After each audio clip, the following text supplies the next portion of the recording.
Welcome to this final RSAA webinar of the current series. Today, I'm delighted to host Michael Vatikiotis, whose involvement with Asia runs through his entire life, from his undergraduate days at SOAS through 30 years working as a journalist in Southeast Asia and Hong Kong, to conflict mediation at the Center for Humanitarian Dialogue, where he is the Asia Director. He has published extensively on the politics of Southeast Asia. Today, he's drawing on all of that background and on his own family history in the Levant to talk about cosmopolitanism and pluralism in Asian societies.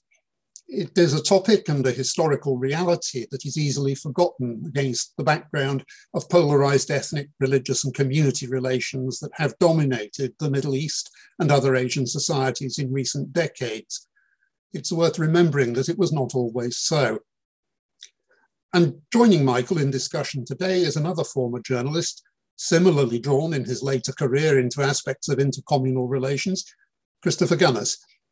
Christopher spent his early career at the BBC, but then spent 14 years working with the UN in the Middle East, first with the UN Special Coordinator for the Middle East Peace Process, and subsequently for the United Nations Relief and Works Agency. Earlier this year, he founded the Myanmar Accountability Project. Michael and Chris will be taking questions later on, so before moving on, could I just remind members of the audience that you can use the Q&A button at the bottom of your screen to put questions that you would like them to address, and I will do my best to see that they get answered. But for now, I would like to welcome Michael and Chris and hand over to them. Michael, thank you very much indeed for that kind and warm introduction, and welcome to all the other participants to this conversation, whose theme is the lost art of mingling. As Michael said, I'm Chris Gunness, and joining me is journalist, author, and professional mediator, by the way, Michael Vatikiotis. And if anyone doubts the seriousness, significance, or sheer vastness of our chosen topic, have a listen to this. My mother described the society she grew up in before World War II in Cairo as what she called a practiced style of interdependence. One felt, she said, at ease and comfortable with the many languages spoken, the many faiths practiced and tolerated. The threat to this loose yet effective form of pluralism came in the form of European imperial adventurers. The seeds were sown in the late 19th century with the loss of Ottoman lands, aided by European powers. The upheaval fueled rising anger among Muslims. Gradually, the traditions of cosmopolitan pluralism and tolerance were replaced by sectarian prejudice and anger. The legacy of this application of modern European thinking about sovereign national identity, which was regarded as more refined and civilized, sowed the seeds of perpetual conflict in the Middle East and deepened the gulf between East and West. Michael, that is a huge and complicated claim, which you set out in an essay, The Lost Art of Mingling. And in a minute, I want to look at how your search for your own identity brought you to that conclusion. But first of all, can you please unpack for us that very, very, I think, complicated idea, that conclusion you've come to? Well, I think, as a student of Southeast Asia, I was drawn to the colonial societies in the Netherlands, East Indies, and Burma as a student, looking at the way in which they were organized. And as a student of pre-colonial Southeast Asian history, I was also aware of the ordered way in which society was stratified under the Hindu caste system, even in the Buddhist kingdoms. And I came to realize that some of these arrangements in these very crowded, limited spaces, where rice cultivation in particular required huge numbers of people living closely together, and also an organization of labor, I realized that the way in which they were organized enabled people to be rather different and maintain their own forms of diversity and religious identity without having to combine, without having to be integrated as a whole. And of course, this was assumed by the colonial powers as a very efficient way of running these societies. But in the Ottoman context, it was also a way of running a vast empire without boundaries, without having to sort of have people define themselves as citizens in terms of their identity, whether ethnic or religious. So let me just dig a bit further into this. I think it will surprise some people to hear that, as you've just alluded to, the Middle East, far from being a place of inveterate extremism, conservatism, fundamentalism, was once a place of intercommunal tolerance. You are turning this idea on its head, this idea that the Middle East is this place which is full of extremists. Just explain that. Give us some examples. Well, I think it's fair to say that, originally, the part of the Middle East that was at the heart of the Ottoman Empire was, of course, comprised of many different groups, whether they were tribal or whether they were Christians or Jews or Muslims. And the Ottomans, who were a rather lazy lot when it came to government, they weren't very centralized. They wanted a sort of a sort of path of least resistance to effective government. They simply allowed people to live in their own communities and govern themselves. Now, this idea was drawn, and in the course of my research on my family, and half of my family being Greek, I was very much influenced by the thinking of the Greek philosophers about cosmopolitanism. And of course, this idea came about first, I think, with Alexander the Great, who broke through that barrier of civitas, where people consider themselves members of city-states. And it was Alexander the Great who fostered the idea of universal citizenship across his vast empire.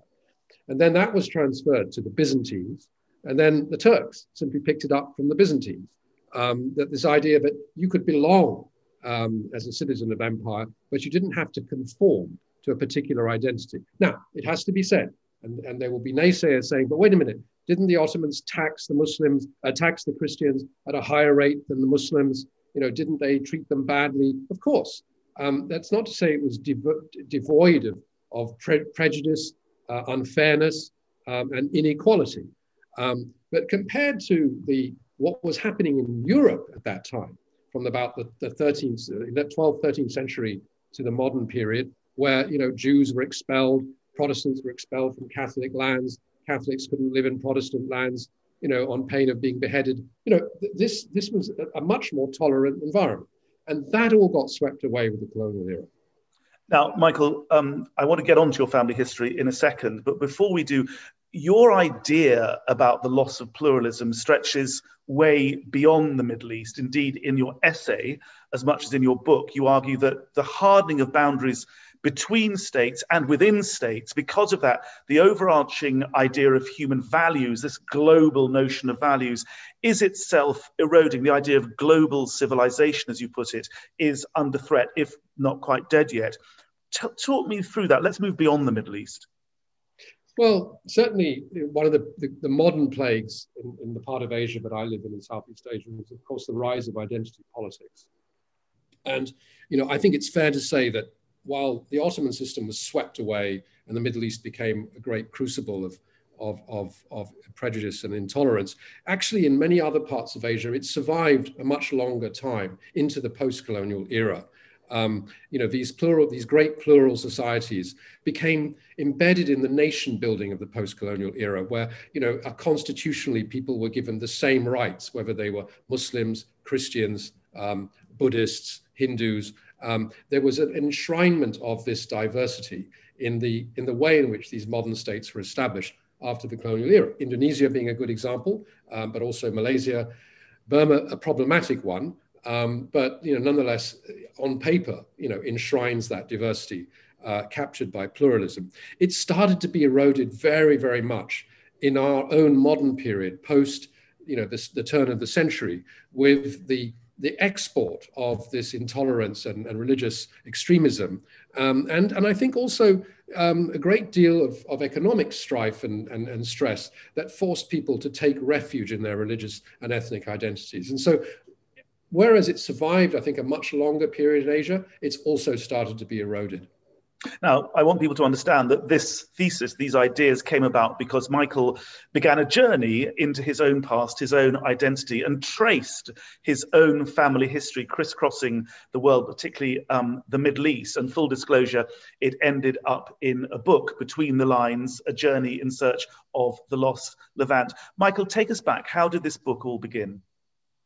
Well, after spending much of my career looking at Southeast Asian societies, I started to recall that my own background was very diverse, and My father died about 20 years ago, and he was a very busy man, and I just left home fairly early. And so I never really had... He was a professor at Oxford of Middle East. He was a professor of Middle East studies. And only later I started to reflect on this and think, well, this was an interesting journey. You know, the Middle East, I think it came to a head with the Syrian war, and where you saw all those refugees moving away from Iraq and Syria, clambering onto boats and trying to arrive in Europe. And it struck me that my family's history was precisely the obverse of that. My family were refugees from Europe in the late 19th century, in the mid 19th century, I'd say. The period where there was all this turbulent nation building in, you know, whether it was in Italy, in Greece with the war against the Ottomans, and they had to leave Europe for the relative security of the Middle East. Now, bear in mind, today, since 2015, 20,000 Syrians and Iraqis have lost their lives trying to reach Europe. In the about the 1860s, about 30,000 Italians made their way to Egypt, and they prospered and they became rich. The same with the Greeks going to Palestine and Egypt as well. They did well. They were welcomed and sheltered, and they prospered. Now, it's also true that they benefited from colonial rule, but which happened towards the end of the 19th century. But if you just take that period where people were fleeing Europe for the Middle East, the picture is rather different. Yeah, it's fascinating stuff. I mean, as I say, one of the things I really love about the book is it turns all sorts of notions on their head. And as you've said, particularly this one, that the Middle East is a place that Europeans fled to. I mean, one thinks of America as being the place that Jews and others went to live the American dream and find their fame and their fortunes. Take us back to your grandparents and their arrival. They were, as you said, they were going in the other direction. So my mother's family were Italian Jews, and they left Italy just at the time when Italy was becoming unified. And, you know, strange as it may seem, because many of the Jews had joined the unification movement, the Garibaldini, and they'd become sort of prominent members of the new nationalist movement. But in fact, you know, with many new nations, I mean, upon its establishment, it wasn't a very happy or secure place. And so people started to leave because there really wasn't much for them to do. At the same time, the Suez Canal was being built. And the Suez Canal was this huge magnet for people from Europe, you know, to join professions. Some of them went to help dig the canal, you know, after the Europeans complained about Egyptians being harnessed as corvée labor. There was a need for labor. So a lot of Italians and Greeks went to help dig the canal. So my mother's side, the Italian Jews, went to Egypt for that reason. On my father's side, there were Greeks from the islands who went to Palestine for rather different reasons, mostly because either they were in the church or they were in trade. And both Egypt and Palestine were, of course, under Ottoman rule. And Egypt had a very liberal, autonomous set of rulers who wanted to be independent of Constantinople or Istanbul, and brought in Europeans as a buffer. On the Palestine side, this was a time when the church was recovering a great deal of salience and importance in the Holy Land, because pilgrims were able to go there because of the steamship, because of the railways. More and more people were traveling. There was a need for priests. There was a need for monks to defend the holy sites, to build them up, so that pilgrims could go and they could take their money as well, by the way. And the trade was really eastward because at the time, Europe was not all that prosperous. And the main trade in the Mediterranean was between the Levant and the Greek islands and Venice. And so the Greek ship owners traversed that route and all the way up to the Black Sea. But Michael, you make it sound as if it was very much a place of industry and hard work, but actually it was rather glamorous. And one of the rather surprising things about the book is the sections in which you paint a picture of life at the Grand Hotel, life in Port Said. Tell me more about that, because there was a glamorous side of this. There's even a rather wonderful story about the world premiere of Verdi's Aida. Well, you know, this cosmopolitan era, which, I mean, I have to say that it's lost, it's gone. We're talking about a bygone era, you know, whereas in Southeast Asia, there were some remnants that sort of lingered through to the modern period.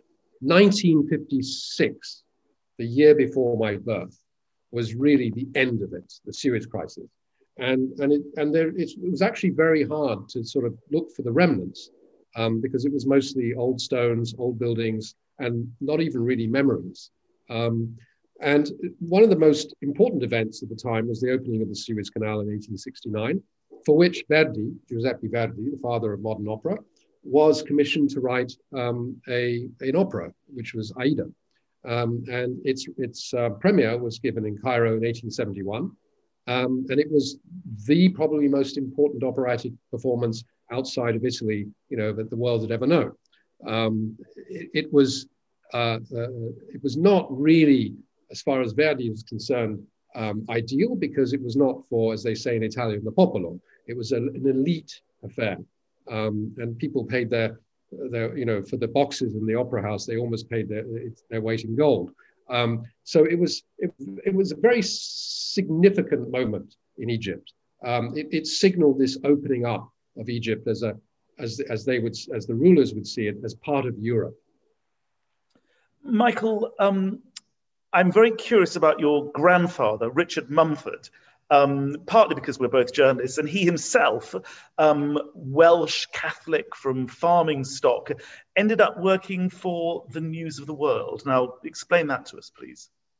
So, on my mother's side, the Italian Jews, my grandfather, who was Welsh, actually, and these days you have to make that distinction, he married into this family of Italian Jews, and he had gone to the Middle East because he'd been gassed in the trenches, and joined the colonial office and was working in Transjordan. And he wasn't comfortable with the system. He wasn't comfortable working with people like Philby Lawrence and Gertrude Bell, because they were all rather elitist.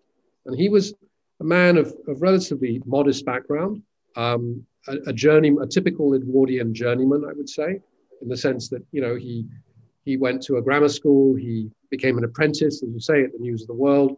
He was rising up in the world in that sort of class of Englishmen who didn't have any real sort of endowment of anything. They didn't have any privilege. And so he came up against, in Jordan, a lot of these people who did. And he didn't like it. He went to Port Said to join private sector and met my grandmother. Tell me about their meeting.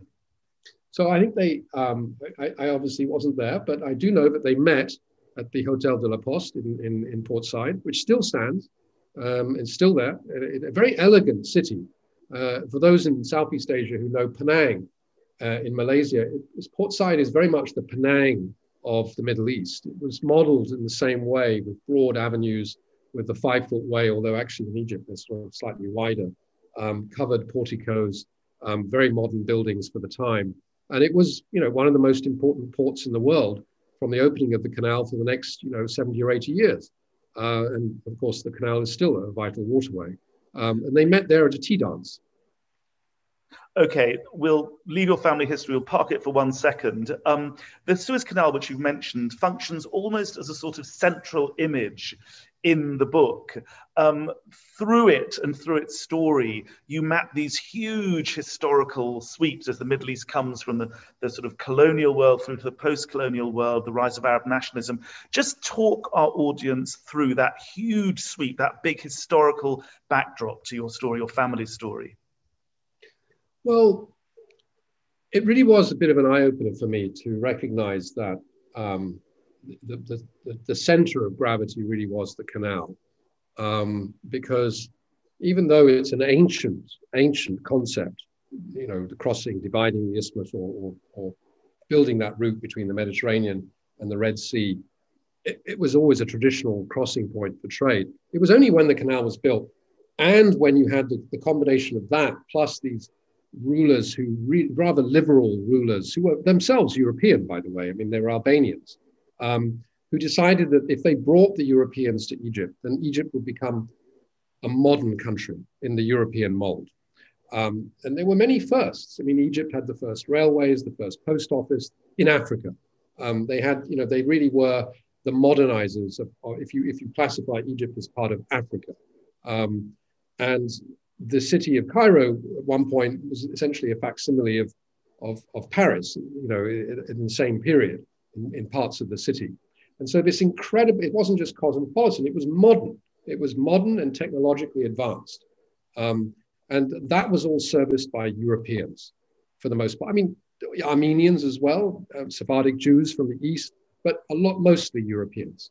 And you alluded earlier to the emigration to the US, and that's true. I mean, most Italians did emigrate to the US in this period, millions of them. But the interesting thing about that path of emigration is that they were mostly poor people who went from southern Italy and then were treated rather shabbily in the US and eventually, dug themselves out of it. In Egypt, by contrast, the Italians who went were largely sort of artisanal. I had a great uncle who was an architect from Tuscany who built palaces for the viceroys. They were painters and artists and engineers, and they largely came from northern Italy, not from southern Italy. And so it was just a different form of emigration, and of course, smaller in number. Michael, let's leave Egypt and Cairo for 1 second and head to Palestine and dig into your father's side of the family. Tell us about that.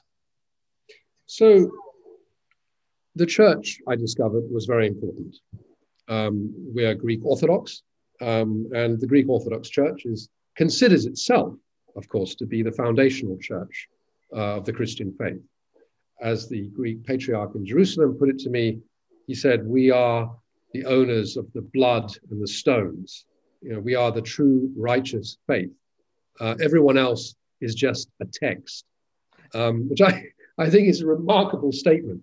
And of course, with the Greeks, it's more complicated because they see themselves as preceding the Greek church was Greek civilization, was the Hellenic, Ptolemaic occupation of the or colonization of the Holy Land, before Christianity. So the Greeks had a sense of, I wouldn't say ownership, I would say perhaps entitlement to the Holy Land. They saw themselves as belonging there. They still own a lot of the land in modern day Israel. But the church is obviously very weak. The church, generally Christian churches are on the losing end of the wicket. If I can interrupt you because time presses. Bring us back to the journey, though. Haifa, Acre, tracing your family's history, your father's. Well, they came on boats to Acre, which was a very important port at the time in Palestine, because, of course, it was, and again, relating it to larger Asia. I mean, we tend not to do this today, but the Middle East is very much part of Asia, in the sense that those ports on the Levant coast were a jumping off point to the rest of Asia from Europe, from the coast of the Mediterranean coast. And so a lot of that trade was going on to Asia. And they came there because they were important port cities and they were traders. And then they settled. They took local Palestinian wives. My great grandfather took a local Palestinian wife who was Greek Orthodox and therefore, in his eyes, Greek. And they were very comfortable, not particularly rich, but they had a comfortable life. They were not bothered by the Turks, even though they were anti-Turk in nationalistic terms, because of course Greece had just been established. So it's interesting how, in contrast to Southeast Asia, where a lot of these groups and the diversity of the pluralism was based on, if you like, a division of labor. And so the Chinese and the Indians were brought in to do specific things. With the Europeans who went to the Middle East, it was partly that way, but with the overlying influence of things like the church, with the proximity of European and Levantine cultures, there was a cultural element too, and a cultural division of labor as well, in the sense that the Greeks worked for the church. They weren't suborned by any colonial power to do so, but they just did, that's what they did. I want to jump through a generation from your grandparents on your father's side to your father and his amazing contacts with some of the early founding fathers of the Palestinian Revolution. Talk us through that. Well, he was born in 1928, which was just on the cusp of the start of the conflict between Arab and Jew. It's often forgotten that the first great revolt in Palestine by the Palestinians was in 1936. When Jewish immigration started to get underway and under the British mandate. And so my father grew up, because he was a Greek Orthodox, he went to actually a Protestant school, because for his father and for many other Palestinians in the region, being in a Protestant school meant that you were closer to the mandates, to the people who would obviously give you a job. And there he met many of the nascent, the eventual leaders of the Palestinian liberation movement, including George Habash and Wadi Haddad, who founded the famous PFLP and conducted the first hijackings. They were his close friends. And of course, later in life, that became important to him because, as we've all experienced as young people getting involved in struggles, whether as observers, outsiders, or players, it consumes us and it becomes a very important part of our existence. And so I think he was very idealistic about the Palestinian cause, but then became very disillusioned when he saw that the Arabs, the Arab leaders, the Arab governments started to exploit the Palestinians for their own ends, and the Palestinians themselves became susceptible to that allure of money and power without paying attention, if you like, to the struggle on the ground. Michael, I have to, as we're here in the Middle East, approaching Jerusalem, we've kind of been in Haifa, we've sort of been in Akka. The book, I think, very skillfully and very deftly deals, in a sense, with the present day conflict. That was a deliberate choice, was it, not to get embroiled? I should really ask you where you stand on it, I suppose. Well, my father used to call himself an insider outsider, because being a Greek and not being necessarily a full Arab or a Jew, you were nonetheless part of the scenery, but you were an outsider. In the book, I argue that I could be seen as even more of an outsider, but because of my heritage, which contains both the Jew and the Arab side of the divide, I feel very much and have become very much. I've developed a sort of a sense of partnership, if you like, with it. And I've dealt with a lot of conflicts in Asia over the years, but I've always been very detached, and I felt that detachment was, of course, very important, whether it was reporting them or helping to resolve them. In the case of the Middle East, I don't feel that detachment. I think at some point in the book, I describe it as it's like getting up in the morning and stubbing your toe in the same place. It always reminds you that that it's there and it's not going away and it's not getting any better. And I can feel for both sides. I had relatives who were the victims of the Holocaust, and I've had relatives who were the victims of the Palestinian eviction. So my parents were refugees, whether they were on the Italian Jewish side or my father's Greek Palestinian side. They were refugees. So of course, I feel very attached to it. Don't you feel, though, given your personal connection with Jerusalem, for example, when you walk through a place like Sheikh Jarrah, which has been the center of so much controversy in the last couple of months, don't you feel under some sort of pressure to make a judgment?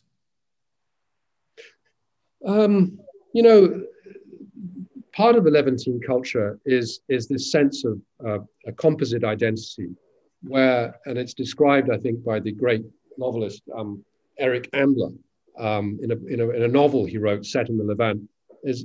That identity is composed of a committee, and the members of the committee are diverse and they're always arguing, and it makes you kind of not want to judge or take sides. You sort of want to be in the middle. You sort of want to fit in. And that's very much, I think, a Levantine impulse, not to take sides. You didn't visit Gaza for the book, right? No.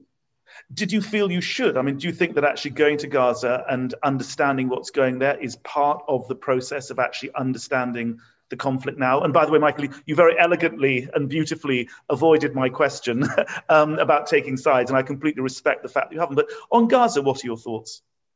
Well, Gaza was I wanted to visit Gaza because it was a part of the Palestine Railways that my grandfather worked for. It was along the route of the Palestine Railways, a very beautiful part of the route down through the Sinai.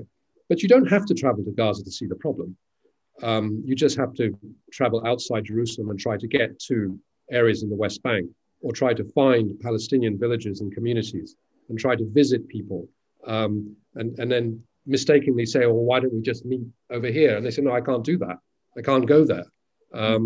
Or just the outskirts of Jerusalem, or the outskirts of Ramallah, where you see these terrible, terrible urban areas where people have been forced to build very cheap housing, with absolutely no utilities, almost no garbage disposal, very little sewage. And that's because that's what the Israelis permit them to do, and that's it. So you don't have to go to Gaza, I would argue.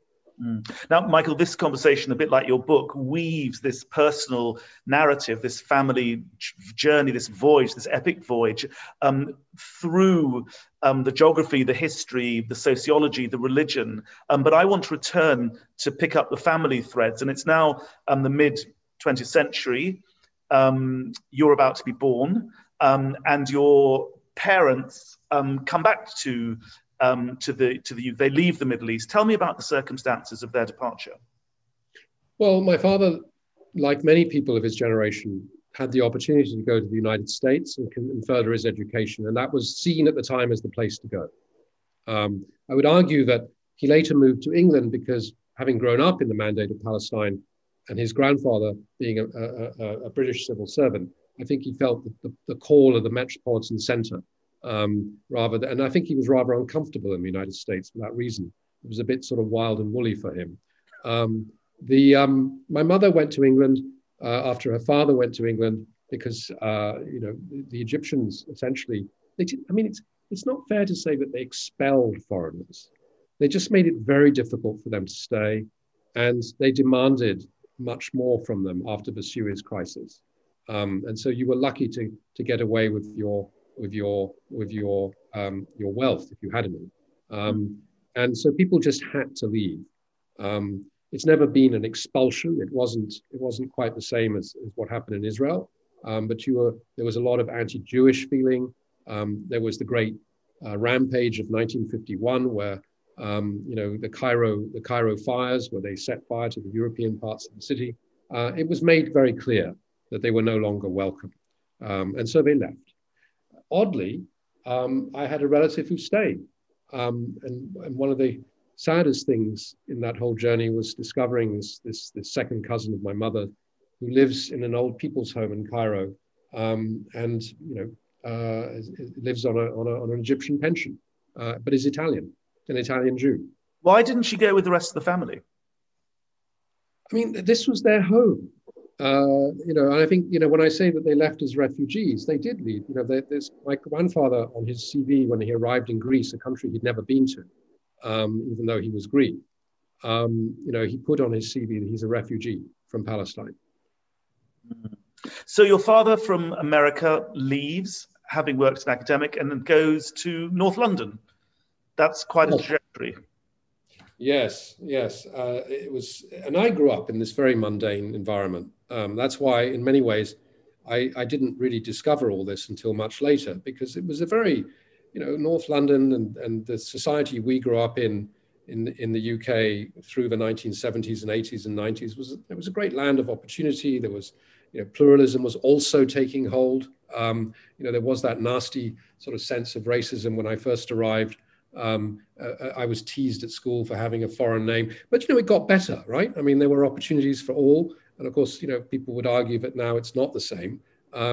So it was hard to sort of actually pay attention to one's diverse roots when there was so much incentive to blend in, which we all did. And that's the great. I think that was the great advantage or an element in growing up in England where they succeeded. We went to the same schools. We sort of naturally allowed ourselves to be, to some extent, assimilated. And I often argue that if I'd stayed in the United States, I probably would have felt more Greek.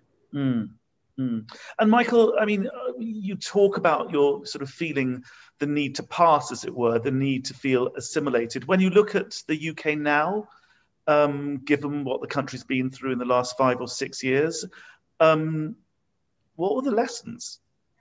You know, late in writing the book, I discovered that my grandfather had departed Egypt in 1949, I think, on the Windrush, which was the ship that brought the first immigrants from the Caribbean. It was a ship that was used quite a bit in those days for that purpose. I do regret that I've missed the last 30 years in England, which were, by all accounts, a rather nice period of diversity and pluralism, especially from Europe. And we're now sort of moving into a much harder, more confined and restricted view of identity in common with the rest of the world. I mean, you know, I don't think it would have been easy for the UK to resist this in the same way that, you know, in parts of Asia that I live in, it's becoming more and more difficult because of identity politics. And I think we just have to live with that now. I think the other trend, which may change that a little bit, is this identity politics is morphing away from extremism of a violent nature towards extremism of a cultural nature. And so now explain that. Well, now it becomes difficult. I mean, this whole issue of cultural appropriation, now it becomes difficult. My son, my wife's Mauritian, my son, who is slightly colored, you know, in America, he's a person of color. He has to be a person of color, you know, in the same way that I can't be a person of color. You know, that's a relatively new thing, you know, where people identify themselves by the way they look. And also, you know, people are dragging up these pieces of identity to claim them, and also to make sure that people who are maybe of slightly ambiguous identity can't claim them. And I think that's where it's morphing into. Identity politics seems to be moving away from violent extremism to, if you like, violent cultural or cultural extremism. Michael, I have to move to some concluding thoughts before we hand back to Michael Ryder and some questions. You are a mediator. You work for the Centre for Humanitarian Dialogue. You're a thinker. You've thought a great deal about, you know, Ottomanism and the millet system and the fact that there was this world where mingling was possible. I'm not going to let you just shrug your shoulders and say, well, it's a fact of life, that's how it is. What did you learn through writing this book and through this personal voyage, which is instructive for us today and everyone listening to this conversation about how we reclaim that sense of pluralism and global values as you define them in the essay? We really have to start looking at dismantling or adjusting the nationalist narratives that underpin the extent that underpins the decay of pluralism. This so-called modern way of looking at the world in terms of nationality and national identity and sovereignty. You know, I seem to remember at the end of the Cold War, people were started to think that this might dissolve a little bit because of globalization, but in fact the reverse has happened. The boundaries have become harder. Sovereignty is now fought over more, in a more intensive way, and I see that this is actually the only way to turn this around is for us to sort of start to look at ways in which we can dismantle some of those nationalist. Michael, be practical and precise here. You know, you're a practical mediator. How do you do that? What are the tools? Civil society is a great tool, and I wrote a book about Southeast Asia in 2017, where it was a very bleak book about politics of the region. But I argued that the way to look at the future in more optimistic terms is to look at the empowerment of civil society through digital technology, through the breaking down of these boundaries using social media. I mean, I see it in Southeast Asia today. Look at Myanmar now. Yeah, I mean, if you'd said to me 10 years ago that there would be something called the Milk Tea Alliance, you know, where student protesters in Thailand relate to student protesters in Burma, and I wouldn't have believed you. But in fact, it's happened. And it's all happened and unfolded on Twitter and social media. And so I think some of those boundaries are breaking down, but states will not allow that to happen for the time being. And so we'll just have to wait to see if civil society, if these transnational movements can actually gain more saliency and bring people together and reconstruct that era of pluralism. So last question, Michael, if you were going to update your book, we've now jumped forward 5 years and Michael Vatikiotis is updating between the lines. What would be your best case but realistic scenario for how that process you've described would have taken us? Where would we be if all goes well? Well, if you take one of the world's worst conflicts today, which is, of course, Syria, and everyone looks at Syria after, what has it been now? More than 10 years, and sort of throws up their hand and say, there's no hope, it's the end of Syria. Well, the green shoots of recovery, I think, would be, the confessional communities are still alive.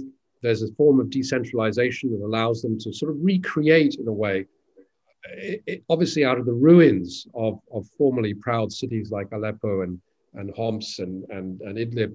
But, if they could be recreated in that sort of almost a new millet system, where you don't have centralized rule, but you let communities govern themselves.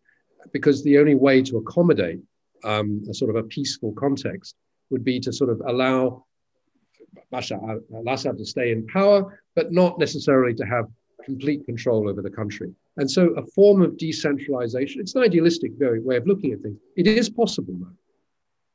Wow, well, from your mouth to the ears of God, as they say in the Middle East. Michael, it's a real pleasure to have had this conversation with you. And congratulations on the book, which I thoroughly enjoyed. It has so much to recommend it, and I wholeheartedly hope it does well. On that, I will hand back to the other Michael Ryder. Please, the floor is yours. Thank you, Chris. Thank you, Chris. And thank you to both of you. Michael, I just wanted to start, I suppose, with taking you away from your family a bit. The implication of the title of your talk is that you see analogies between the cosmopolitanism that flourished for a period in the Levant and the changes that have come across that region over the last several decades with events in other parts of Asia. Could you tell us a bit about what you think the parallels are? Where geographically are you thinking of there? Well, primarily Southeast Asia, typically the Malay Peninsula, Indonesia, and Burma.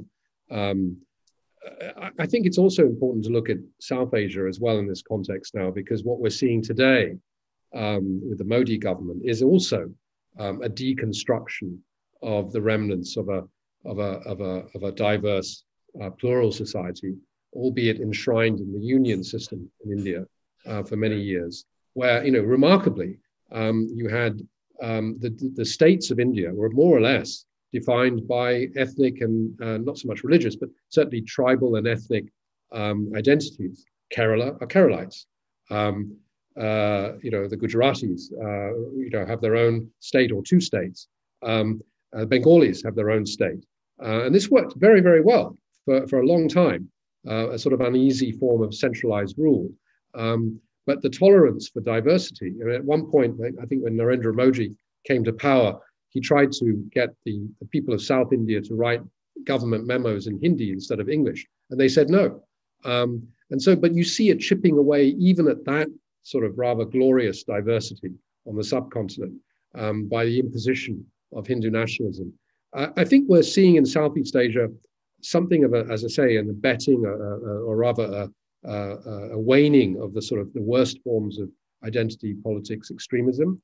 There was a fear in the last election in Indonesia that everything was going to be defined along religious lines, but I don't think that fear has materialized. People still worry about it, but at the end of the day, Southeast Asians have a particularly pragmatic way of preserving the safest form of coexistence. And I think they're managing to do it, even under all the pressures that they face of autocracy, of religious extremism and identity politics. I think there's a great resistance on the part of society to sort of throw all that out of the window. India is a worry because, we've seen some blind adherence to these Hindu nationalist narratives, which have been quite destructive of freedom, diversity. There have been recent examples of Christians who've been persecuted. This has never happened before in India. And so that's a real concern. Thank you. You mentioned the Milk Tea Alliance. We had hoped actually very early this year to run an event on the Milk Tea Alliance, and unfortunately it didn't happen, but it is a very striking development. What I wondered though was, I mean, you are able to watch this close up because Thailand is one of the countries where these links have formed. One might suspect that the student protest movements of the late 1960s, for example, had something in common here. There was first of all, a sense of something happening. I was going to say globally. Actually, it wasn't, of course. It was sort of Western democracies, essentially. But something happening that shifted the balance between central governments and the younger spectrum of their populations. And these movements in the United States, in the UK, in France, and so on, drew on each other and fed on each other. Is that a wrong analogy to make? The third wave of democratization, which really unleashed the great series of protests and uprisings that helped establish the transitions of the late 20th and early 21st century, was a very important global movement. You're right to point that out. I mean, this isn't this conglomeration of this amalgamation of protest movements across the region is not new. I mean, the mid-70s, students rose up across the region, and in the early 80s, in response to what was happening in Europe at the same time. And so, yes, what goes around comes around. I think, though, that what we've seen really close up and I was talking to someone in Thailand about this, is that this time round, because I asked the same question. I said, well, aren't these people just as angry as they were in the 70s? And, isn't it more or less the same kind of, but there's a sense in which today the old ideological labels, the old left versus right is not, is no longer relevant to the, this is now very much about, and they call it the Milk Tea Alliance because it's supposed to relate to Taiwan. That's where it comes from. It's like, this is a support for the struggle of the people of Taiwan against the Chinese. And so it's not really ideological in a sense, it's cultural. And it's about people of Chinese descent banding together and pushing back against Chinese power at a very basic level. And that's quite different from the third wave of democratization. That was a more leveling influence. And so I think that, the middle classes of Southeast Asia, I mean, it's hard to put a statistic on it, but many of them are drawn from the bourgeois ethnic Chinese trading classes, and they relate to this issue. And then that morphed into support for the Myanmar or the Burmese protests because they were young people, struggling and dying on the streets, and they felt that they could relate to this. And then there's another layer, which is, of course, anti-establishment, anti-monarchy. And so a lot of these things get jumbled up in the minds of these young people. It's about support for Hong Kong and Taiwan. It's about protesting against the monarchy. And it's about, if only we could be alongside our brothers in Burma who are being shot at by soldiers in the street. So it's a much more amorphous movement, I think. That's very interesting. I mean, just heading back to one of the other things that you were talking about earlier. And by the way, audience, please do keep the questions coming. Cultural appropriation. I mean, you've cast this as part of an identity politics extremism, if you like, a sort of rather than something that is sort of territorial or nationalist. The kind of melting pot that you have been talking about earlier, of course, it depended a great deal on cultural exchange and cultural borrowings. So do you think that the route that this is heading down, the cultural appropriation reluctance to allow the use of certain words unless you belong to certain ethnic groups and so on, it is actually an obstacle to the kind of cosmopolitanism that you've described? Or is it just a necessary sort of process that has to be gone through while people reorient themselves before being able to open to other influences? Yeah, it's a tough question, Michael, because I mean, on the one hand, I think the cultural movement that has generated Black Lives Matter, what we're seeing, the protests in Canada at the moment, to what's being unearthed at the schools for the former Indigenous children, has been a good way to prevent the sort of ideological polarization. Because actually, what we saw in the attacks on Gaza was that the Black Lives Movement in the US galvanized to support the Palestinians.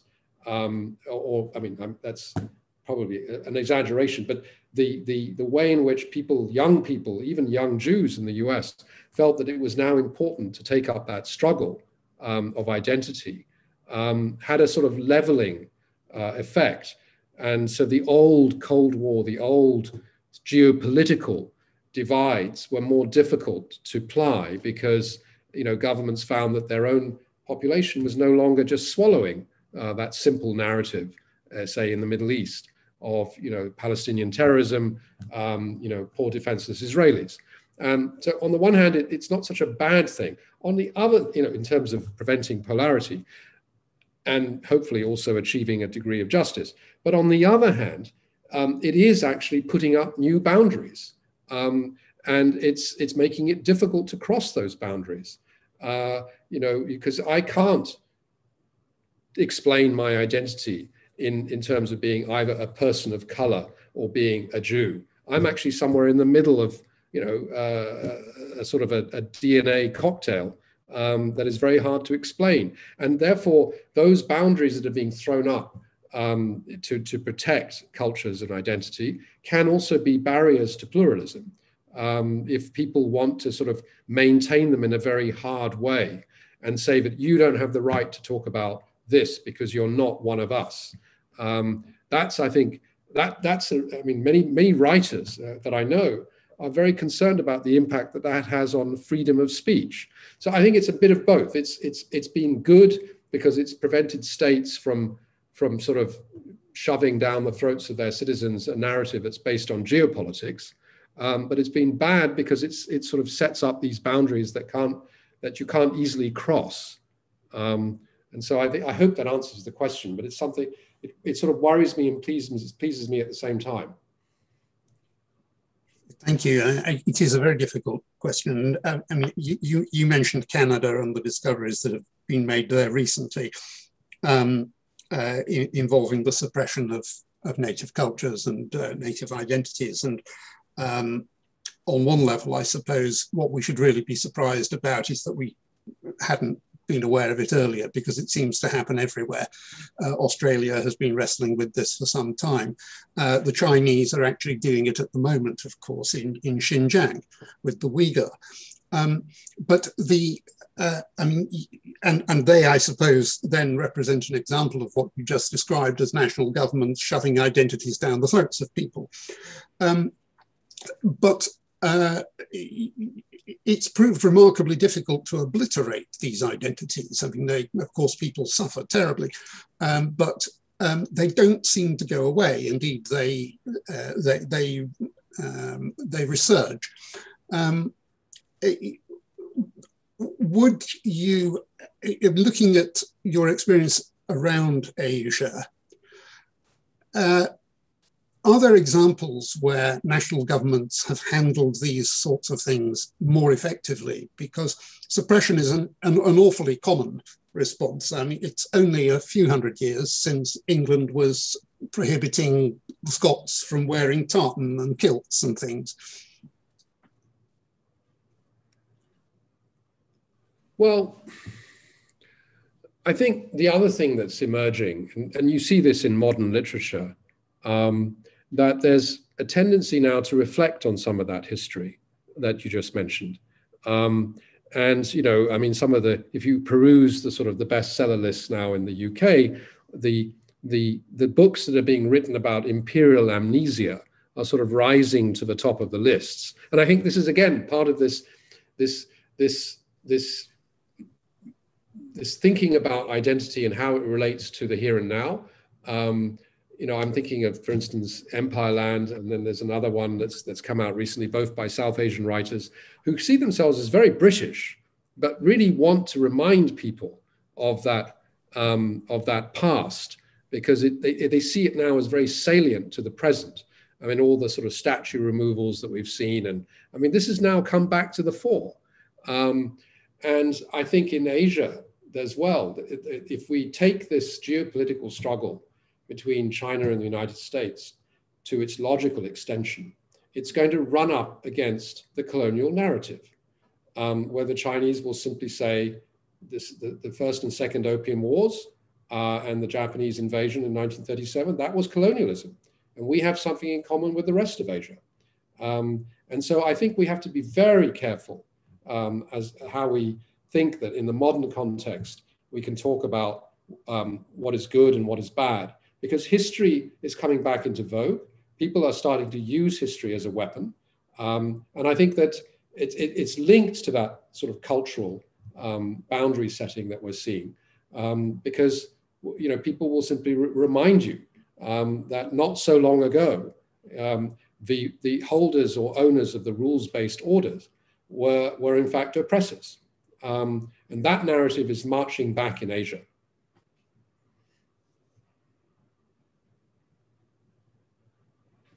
You're absolutely right. And as you've said, you know, history is is coming back into vogue. Historians are also doing rather better at the moment, because we seem to be blessed with a generation of politicians who use outrageous untruths, and part of the function of historians, of course, is to investigate those and expose the realities. And what you are doing in this book, I think, is a slightly different version of that, but it is a reminder that the narrative that is currently most employed is not a necessary narrative. There are other ways of telling that story. I'd like to thank both of you. Chris, I don't know if you would like to say anything at the end here, but I think we are pretty much out of time. You're welcome to come back in if you'd like to add anything. No, I'm very, very happy for Michael, his book and his thoughts to remain the focus of this, but thank you very much indeed. Well, thank you. Thank you both. I apologize to anyone whose question we haven't managed to reach, but if you would like to revisit today's event, you'll be able to do so through the RSAA website and our YouTube channel within the next 24 hours. This is the last RSAA webinar of the present series. We will be back on the 8th of September for the annual Lord Denman Memorial Lecture, when Peter Ricketts will be answering the question, is Britain really an Indo-Pacific power? In the meantime, a very warm thank you to Michael Vatikiotis and Chris Gunness for a very lively and engaging discussion on a theme that deserves more attention than it currently gets. Michael's book, Lives Between the Lines, A Journey in Search of the Lost Levant, will be published in early August, and on the chat channel now you will find a link to pre-order on Amazon if you wish to follow that up. It would give you some summer reading if you are looking for a ready-made option. Thank you very much for joining us, and I hope to see you again in September. Goodbye. Thank you.